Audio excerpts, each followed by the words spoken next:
Assalamualaikum warahmatullahi wabarakatuh. Bapak dan Ibu ASN di lingkungan pemerintah Kabupaten Bogor.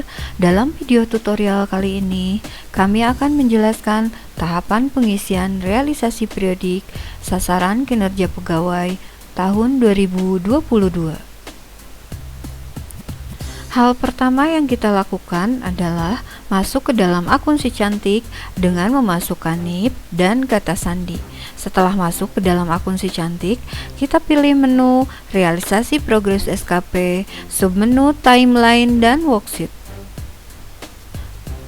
Sebelum melakukan realisasi, setiap pegawai wajib menetapkan periode waktu dalam bulan awal dan bulan akhir pengerjaan yang dituangkan dalam timeline SKP.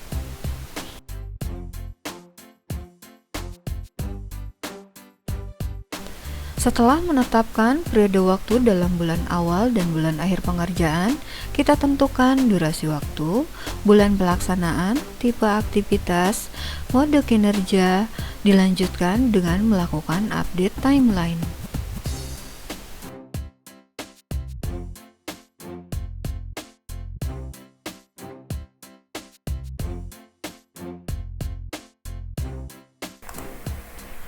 Ada dua jenis tipe aktivitas, yaitu tipe aktivitas capaian dan tipe aktivitas rutinitas.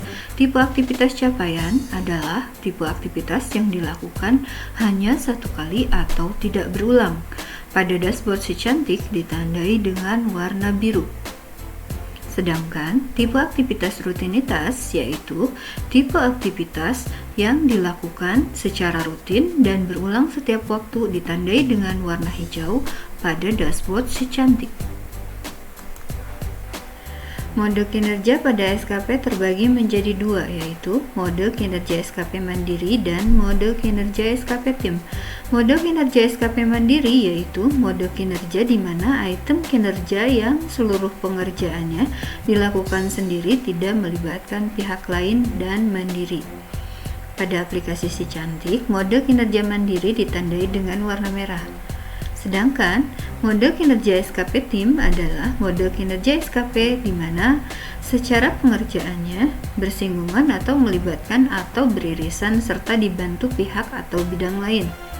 Pada dashboard si cantik, mode kinerja SKP tim berwarna oranye.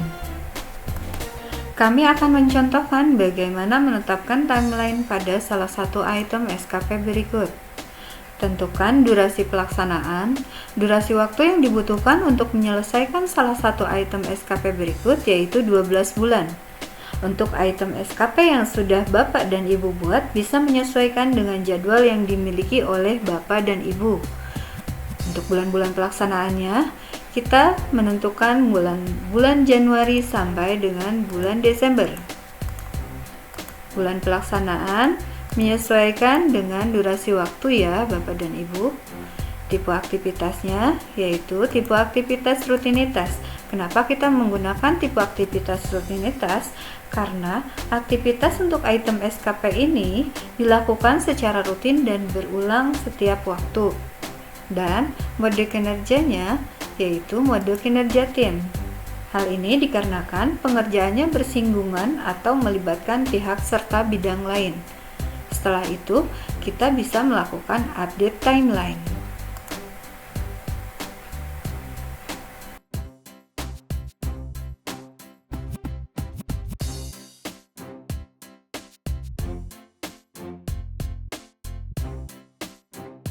Tahapan selanjutnya masuk ke dalam rencana aksi. Rencana aksi atau inisiatif strategis adalah langkah-langkah atau tahapan tersusun dari awal pekerjaan yang akan dilakukan untuk mencapai target item SKP yang dihasilkan dari dialog kinerja ataupun perintah pimpinan. Rencana aksi yang disusun akan berpengaruh terhadap realisasi dan penilaian. Bulan pelaksanaan akan menentukan beban pekerjaan di setiap bulannya. Jadi, tentukan rencana aksi dan timeline dengan perencanaan yang matang. Kami akan mencontohkan bagaimana membuat rencana aksi pada salah satu item SKP berikut. Rencana aksi yang akan dilakukan yaitu setelah selesai memasukkan item, kita bisa menekan tombol Enter. Perlu Bapak dan Ibu ketahui bahwa perencanaan atau rencana aksi merupakan salah satu aspek yang akan dinilai sebagai bagian dari penentuan nilai kinerja. Jadi, apa yang kita buat menentukan nilai Bapak dan Ibu. Untuk rencana aksi yang Bapak dan Ibu buat bisa menyesuaikan dengan kondisi kerja Bapak dan Ibu. Setelah memasukkan item rencana aksi, kita bisa menambahkan tahapannya. Kita tambahkan tahapan berikut.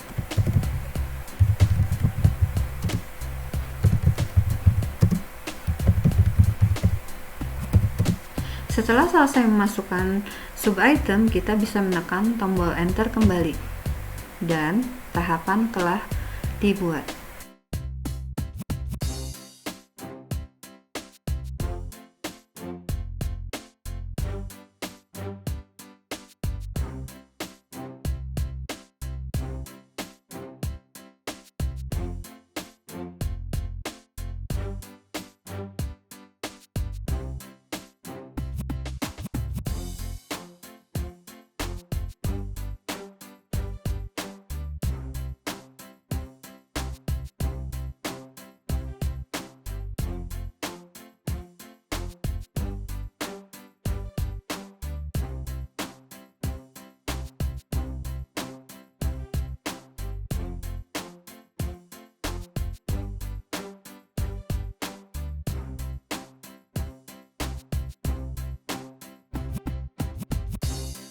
Setelah selesai menyusun rencana aksi, langkah selanjutnya yaitu realisasi.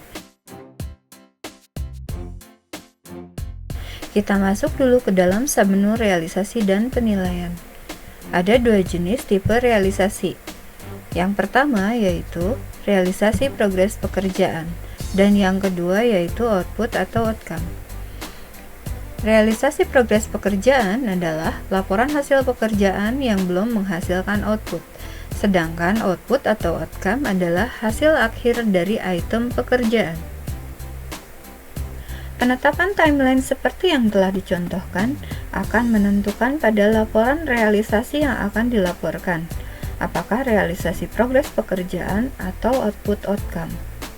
Rencana kinerja dan indikator yang muncul pada setiap bulan di submenu realisasi output outcome SKP adalah hasil dari rencana aksi yang telah disusun, dan periode waktu yang ditentukan juga berpengaruh terhadap beban pengerjaan. Laporan progres pekerjaan bisa dalam bentuk resume atau ringkasan pekerjaan yang menggambarkan hal-hal yang sudah dilaksanakan atau yang sedang dilaksanakan sesuai dengan rencana aksi. Laporan output atau outcome dapat berupa dokumen atau draft atau laporan atau hasil analisa disesuaikan dengan target output pada item SKP.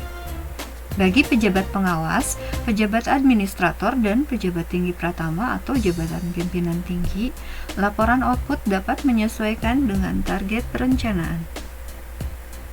Implikasi laporan aspek waktu. Apabila pegawai dalam rentang periode pengerjaan tidak melaporkan setidaknya 1 kali dalam 1 bulan, maka akan berakibat pada nilai akhir indikator aspek waktu. Dengan rumus penghitungan, periode dibagi progres atau output kali 100%. Implikasi laporan aspek kuantitas. Apabila pegawai dalam rentang periode pengerjaan tidak melaporkan jumlah output sesuai target SKP, maka akan berakibat pada nilai akhir indikator aspek kuantitas. Dengan rumus penghitungan, jumlah output dibagi target output dikali 100%. Implikasi laporan aspek kualitas. Hasil kualitas output pekerjaan minimal sesuai atau di atas target kualitas SKP. Dengan rumus penghitungan, kualitas lebih besar atau sama dengan target kualitas pada dokumen SKP. Kami akan mencontohkan kembali bagaimana cara pengisian realisasi. Kita perhatikan, pada menu realisasi progres SKP muncul pemberitahuan dengan tanda merah. Hal ini menunjukkan bahwa ada laporan realisasi yang harus kita penuhi. Sesuai dengan timeline yang sudah dibuat, maka pada submenu realisasi dan penilaian akan tampil rencana kinerja dan indikator yang harus kita penuhi laporan realisasinya. Apabila pada kolom laporan masih berwarna merah, ini menandakan wajib lapor belum dilaksanakan. Kita pilih bulan berkenaan yang akan kita laporkan dan langkah selanjutnya, kita tekan tombol merah pada kolom laporan. Maka akan muncul tampilan seperti ini. Kita pilih renaksi yang akan kita laporkan dan pilih tipe realisasi. Pada item SKP ini, aktivitas yang kita gunakan yaitu rutinitas, maka setiap bulanan laporan bisa berupa output dan kuantitas laporan yang akan kita laporkan menyesuaikan dengan target pada perencanaan SKP. Setelah itu, kita bisa memilih file yang akan kita laporkan. File yang akan diunggah bisa berupa PDF, Word, dan Excel.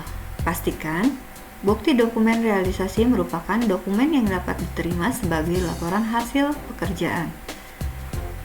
Kita pilih filenya. Untuk catatan, kita bisa memasukkan catatan ataupun tidak.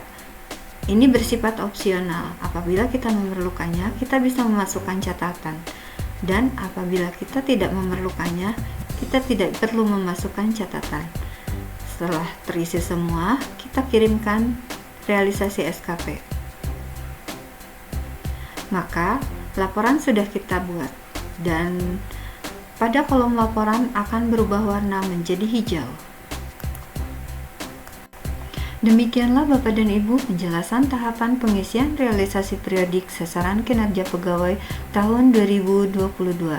Semoga video tutorial ini bermanfaat bagi kita semua.